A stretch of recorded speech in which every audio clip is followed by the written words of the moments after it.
evening, good evening, good afternoon, ladies and gents. Welcome to High Top Sports Georgia. This show is brought to you by BetUS, and the Dogs have got themselves a special one this week. 7:30 kickoff against Alabama in Tuscaloosa. Our very own Jack Mack, our dog insider, will be at Tuscaloosa this weekend, so hopefully we'll get some interesting clips, maybe some celebratory clips. It's going to be a great show. Got a lot of things we got to go over. Jack Mack's been in the books doing some research. Everybody has their thoughts and opinions about this game. Unfortunately, it's been overcasted a little bit with the hurricane that's happening and then this UNLV news and Bear Alexander news of guys redshirting in the middle of the season. It's kind of taken away from the lust of what should be the anniversary or celebration of Georgia Bama Week. But how you feeling? Quick little synopsis before we dive into all this, Jack. Feeling good. I feel even better after watching some of the media coverage this week. I mean, it seems like everyone is saying, "Well, this Kentucky game, how can Georgia respond against a team like Alabama, who's looked so good, all the explosive plays?" I think it's just the perfect storm. Honestly, I'm loving it. Pun As intended. exact, pun intended. Exactly.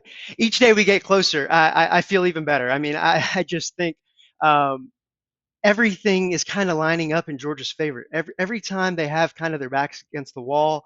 I mean, I cannot remember the last time they've put two back-to-back bad performances together. So I Mm. feel really good going in.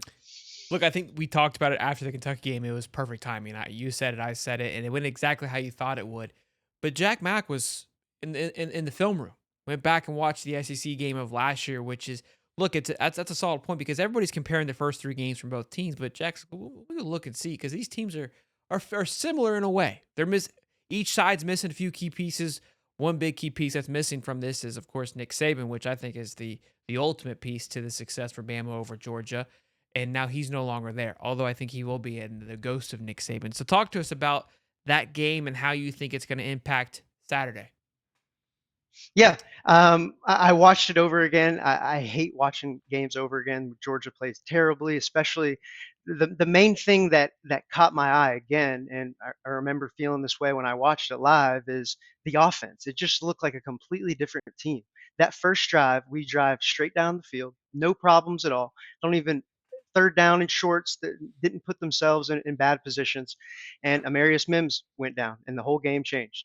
That Alabama defensive line kind of smelled blood in the water, so to speak. So ever since then, that moment, they kind of dominated the line of scrimmage on both sides of the ball. So again, I know we've preached on it the last couple of weeks about Jalen Milrow containing him, but again, watching it again, he was running crazy on us. That fourth quarter, making plays out of nothing, that flip play on that last drive. I mean, he could do no wrong. So we got to, attack him early, so he's not so confident throughout the game. But all in all, like I said, we played bad. Bobo did not call his best game, was a little bit more conservative, and did some uncharacteristic things. So inside the 10-yard line in the second half, did a fake run, reverse play, pitch that I've never seen him run before, fumble. That ended up being the deciding factor in the game Remember that? with that score. So limiting the mistakes, have to do that. And the defensive line, we're going to get some of those guys back. It's going to be a pretty similar picture that we saw last year with Brinson, and hopefully Michael Williams is in this weekend. But yeah, it was. I feel good because Georgia played so bad, right? They have Carson Beck coming back. He's experienced that loss. It's kind of a revenge mode for him. Um, so yeah, I think that's kind of the theme of the week is revenge, right? They know they played bad. Time to rectify it. Look, this was their last loss to Georgia as well. Not in the regular season. That streak's still alive. But this game was, although they went and played against FSU in that bowl game, that was a real game. So you got to kind of, if you look at it like that, Bama goes on, plays Michigan, loses in a tough one. This game kind of, for in a way, you could think is forgotten from Bama. Then of course, you have Nick Saban retired. There's been a lot that's happened for Bama's side from this game till this week versus Georgia. Again, the FSU game wasn't real. Nothing really has happened insurmountable to take the distraction or the pain away, I guess you can say, from this loss. And I'm big on that. I mean, that's what college football is. It's how do you carry those emotions? How do you hang on to that to be able to carry it into? And again, we're going to get into the media talk, which has been crazy this week about picking in sides here, but I do want to talk about real quick what this show is brought to you by, which is BetUS. And right now, the spread for this game on BetUS is plus 1.5 for Georgia. And we're about to just dive into the media, which although everyone's picking Bama, Vegas still likes Georgia in a hostile environment at Tuscaloosa. When you go to betus.com and use the code YouTube150, you get back 150% on your first two deposits and 125 on your third, up to $2,000. So be sure to check that out. I had a buddy call me and goes, "Hey, what do you think?" I said, "Look, I like the dogs. Okay, I'm just telling you. I think plus 1.5 is look. I think it's a treat. Or no, wait, if dogs are plus 1.5, that means Bama is favored by 1.5. I'm an idiot. So Bama, I believe, is favored. Let me double check that. Yeah, the last time I saw it was I thought Georgia was slightly favored, but could have changed recently. I know, Yeah, like you said, with the media narrative. maybe it's minus 1.5. I may have messed up. Let me double check here though. Dude, it's so close. I believe Georgia was favored. That was my understanding. I know I said plus, which obviously doesn't make sense. Yeah, Georgia. It's actually down to -1. So Georgia is favored by 1 on BetUS. Okay, I don't know why I said plus. -1 for Georgia. Yes, and what stuck out immediately for me is that was the line. It might have been 2.5 for that national championship game 2 years ago in Indianapolis. It was Georgia slightly favored, and Mm, again, it was kind of the same situation, right? Georgia came off losing to Alabama in the SEC championship. Everyone was kind of writing them off, like how is Georgia just going to turn it around immediately after they just played them and looked so poorly, um, and they did. They played great. So again, going back to the backs against the wall, I think um, the media narrative may be on Bama, but the odds makers must see something, right? So, getting into that media narrative, watching the coverage this week, the main thing that I completely disagree with is the pressure. People are saying the pressure is on Kirby Smart now that Alabama is the only team that he can't beat. But us Georgia fans, I mean, we have that inner feeling. It's Saban, right? He's gone. It's our time to step up. But the pressure is not on Kirby Smart. I mean, the Georgia Bulldogs have won 2 national championships in the last 3 years. I feel like people forget about that. They've lost one game. They've won 42 straight regular season games. I mean, that's pretty unbelievable. And there's still this Kirby needs to prove this. I mean, Kellen DeBoer is going into Tuscaloosa, a program that has been winning for 2 decades. As soon as he loses, shows weakness. I mean, these fans are going to turn on him. I feel like people are underestimate these Alabama fans. I mean, it was a yeah. while ago, but they were not happy campers back in the early 2000s. So and that's obviously my dream, right? Is Georgia goes in there like I expect, dominate, and um, it's a completely different narrative that they're talking about on Monday. Kellen DeBoer, can he fill the shoes of Saban? So yeah, the pressure is squarely on him, and the way that Kirby and Georgia has approached these games and just approached the season since they've started winning national championships is one step at a time, one moment at a time. Never get too big in the moment. It's always next play, and I think in these games that's going to shine, right? I mean, going back 2 weeks ago, the best barometer for Georgia, or 3 weeks ago with Clemson, um, their defense bottled them up, and everyone was saying, "Oh, Dabo can't do it. Got to get in the transfer portal." But since then, they've been the highest scoring offense just about in the Power Clicking. Four. So um, I, I think we will rise to the occasion, and our experience over these past few years will take over. So definitely, pressure is on Bama, in my opinion. Yeah, I think you're spot on. I think it is interesting to see the narrative of the pressure, and I think again they're trying to put the pressure on Kirby in the sense of like, can he get over the hump of which is Alabama, but aka what you said, it's Nick Saban, and you're 100% right. DeBoer is kind of because I believe, and I've said this the last couple of weeks, Bama's looked like Bama. You almost forget that DeBoer's on the sideline, and kudos to them. They've done a great job looking like that. People forget that they kind of struggled against USF. The score doesn't tell a full story, but they handle their business against a Tyler Van Dykeless Wisconsin and Luke Fickle and an atrocious team of what Wisconsin was. I don't know. I think there's a lot of skill players that people continue to talk about. I know Rutledge is out for Georgia. That does concern me a little bit. And I know I've talked to our Georgia buddy. Look, I know you guys got a plethora of talent that you can plug and chug here. Losing someone like Rutledge is a big one. It's a huge Yeah. presence on that offensive line, and I think you can't overlook that. but I still feel that, and I'm a huge fan of Carson Beck. The chants for overrated are starting to bubble up a little bit, which I like. I think, again, like you said, this is the perfect storm if you're a dog, that these things are kind of coming from the clouds of, like, we played 3 games. Yeah. We had a rough hump against a team that we always have that with.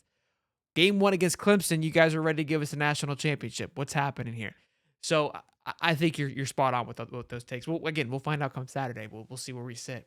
But Yeah, and the other thing that has kind of come out of the clouds is, and I know Brock Bowers, Lad McConkey losing them. I mean, that's huge. They've already made splashes in the NFL. They're, you know, great dogs. All the Georgia fans love those guys. But people are saying there's been a significant drop off at wide receiver. And while those guys are great, Dylan Bell is going to be an elite player in the NFL. He reminds me of Debo Samuel. I mean, the way he can, mm, put him at running back, throw screens to him. He's meant for these type of games. Him, Dominic Lovett, just no pun intended again, bulldog players. I mean, not afraid to stick their nose in there, get big blocks. I mean, our wide receiver core is, I would say, one of our strengths with how experienced they are. I mean, all of them are fourth, fifth year guys, been in the system a while. So um, I would with argue we that, didn't get to yeah, see the running back room in full effect yet.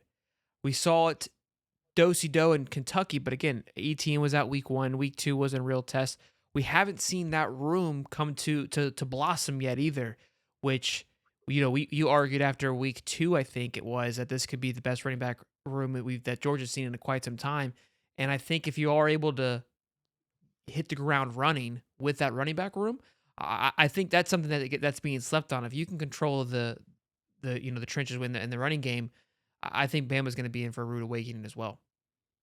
absolutely. And that's where this game is won. I mean, this is a one game season. Every time these guys play, you can throw all the records out. Whoever is more physical in the trenches is going to win. So you're exactly right. Us being able to run the ball, maybe quiet the crowd in the beginning of the game, slow it down a little bit, Yep, get a quick start with that running game, maybe a long run from your guy ETN there, something easy. to get them going. Abs- Absolutely would be great. So yes. Give us your big takeaways and kind of your prediction for this. Your score prediction is going to rouse some people up, which I don't hate it. I like it a lot. I think this score might be a little low, but I like your aggressiveness. Talk to us about that. Absolutely. So I think again, everyone's overlooking Georgia's defense. They haven't allowed a touchdown all year long. Alabama, I think after watching that SEC game, their wide receivers are taking a big step back this year. I mean, Ryan Williams, 17-year-old kid, he's played great, but him being their best receiver, this Georgia secondary, I mean, is elite. I mean, they've proven it time and time again. So I think Alabama is going to have a tough time scoring. Like I said, going back to running the ball, fast start, kind of get them into a throwing mode, keep Milrow in the pocket, allow our guys to get after him.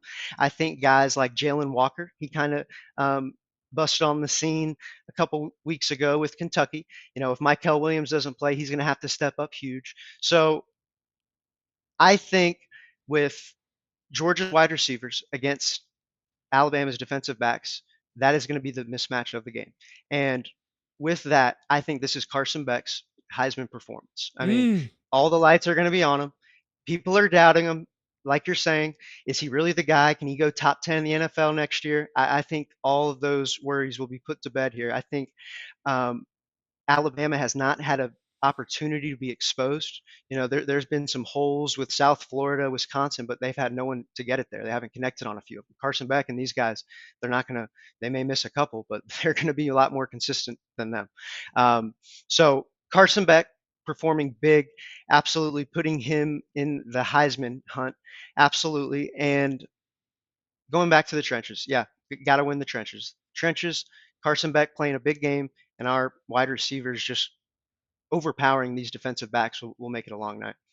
The Heisman talk is a rowdy one right now. There's so many names being flung around. So again, we probably talk about it way too soon, and it just kind of gives us a gauge. It's something that the media does to give us a perspective of how teams roll. Cam Ward leading the way. I think it's a little over the top given the circumstances. Travis Hunter, in my opinion, has been the best player in college football this year. But Carson Beck, I'm excited to see what he can do. I've talked a big game about Carson Beck being one of the best quarterbacks in the country. Not that he hasn't been that, but he hasn't been the best, but he hasn't been horrible.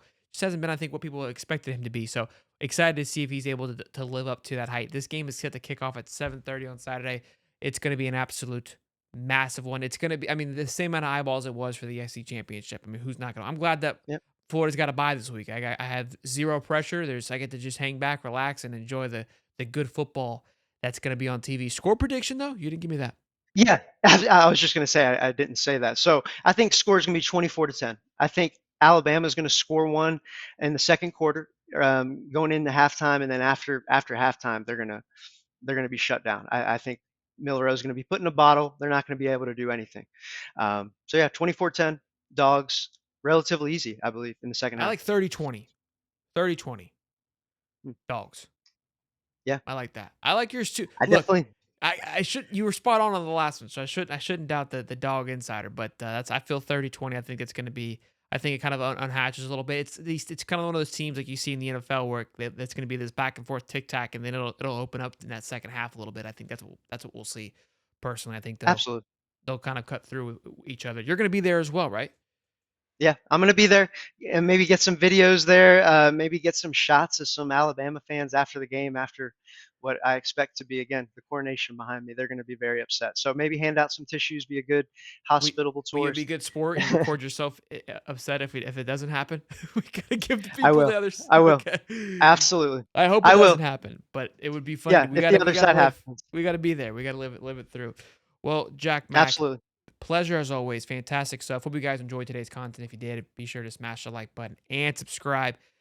It's gonna be a big one. We'll see you guys in the next one. This show was brought to you by BetUS. Peace and love, baby. Go dogs.